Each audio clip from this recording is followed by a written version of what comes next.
Hello friends, welcome to Bharati's kitchen. ఈ రోజు వీడియోలో చాలా టేస్టీగా క్రీమీగా ఉండే బిస్కెట్ కుల్ఫీ రెసిపీని ఎలా ప్రిపేర్ చేసుకోవాలో చూపించబోతున్నాను. చాలా సింపుల్ ప్రాసెస్ లో ఈ చాక్లెట్ కుల్ఫీని మనం ఇంట్లోనే చాలా ఈజీగా ప్రిపేర్ చేసుకోవచ్చు. ఎంత ఈజీగా ప్రిపేర్ చేసుకోవచ్చు అంటే పిల్లలు కూడా చాలా ఈజీగా ప్రిపేర్ చేసుకోవచ్చు. అంత సింపుల్ ప్రాసెస్ అన్నమాట.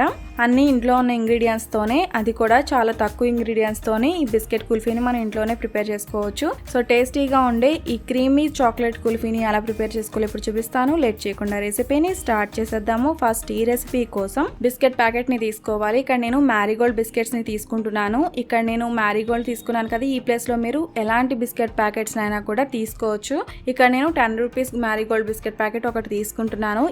నెక్స్ట్ ఈ బిస్కెట్ ప్యాకెట్స్ లో ఉన్న బిస్కెట్స్ ని తీసుకుని సగం ముక్కల కింద చేసుకుని మిక్సీ జార్లోకి ట్రాన్స్ఫర్ చేసుకోవాలి. ఇక్కడ కొంచెం పెద్ద మిక్సీ జార్ తీసుకున్నట్లయితే మీకు గ్రైండ్ చేయడానికి ఈజీగా ఉంటుంది. ఈ ఒక్క బిస్కెట్ ప్యాకెట్స్తో మీకు 7 నుంచి 8 వరకు ఐస్ క్రీమ్స్ అనేవి అవుతాయి అన్నమాట. దాన్ని బట్టి మీరు ఇంగ్రీడియంట్స్ని తీసుకోవచ్చు. నెక్స్ట్ ఇందులోనే 4 టేబుల్ స్పూన్స్ వరకు షుగర్ని వేసుకోవాలి.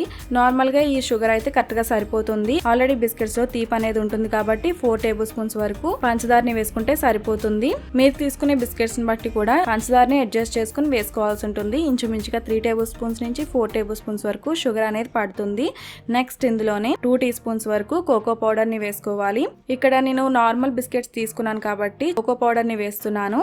అదే మీరు చాక్లెట్ బిస్కెట్స్ తీసుకున్నారనుకోండి, అందులోనే చాక్లెట్ అనేది ఉంటుంది కాబట్టి మీరు సెపరేట్ గా వేయాల్సిన అవసరం లేదనమాట.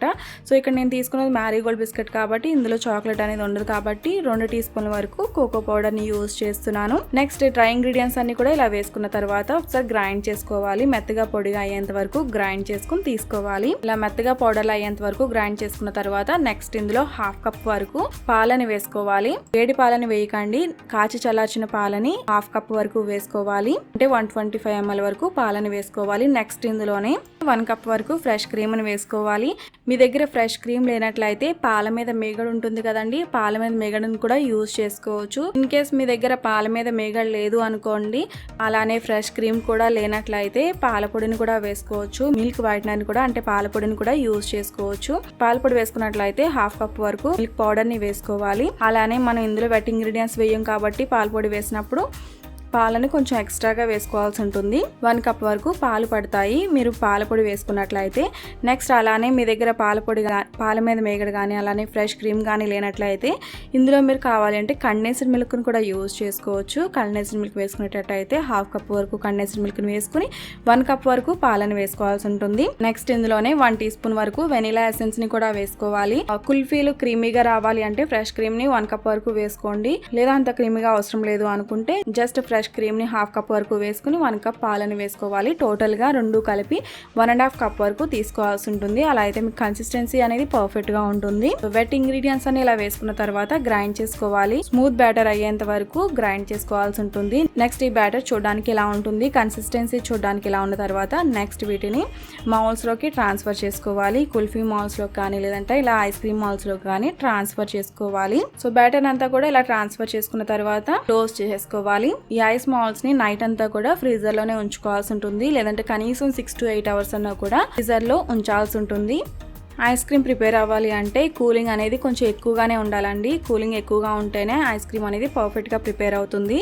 నెక్స్ట్ ఒక నైట్ తర్వాత ఐస్ మాల్ ని తీసుకుని వాటర్ లో డిప్ చేసుకోవాలి. వాటర్ లో ఇలా 30 seconds పాటు ఉంచినట్లయితే ఐస్ క్రీమ్ అనేది చాలా ఈజీగా మౌల్డ్ లోంచి రిమూవ్ అవుతుంది. సో చూసారు కదా, ఇలా చాలా సింపుల్ గా క్రీమీగా ఉండే బిస్కెట్ కుల్ఫీని చాలా ఈజీగా ప్రిపేర్ చేసుకోవచ్చు.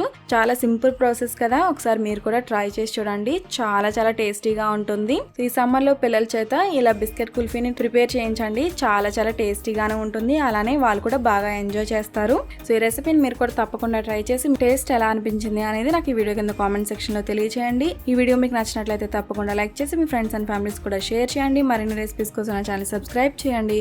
అలానే తర్వాత వచ్చే బెల్ ఐకాన్ కూడా క్లిక్ చేయండి. Thanks for watching.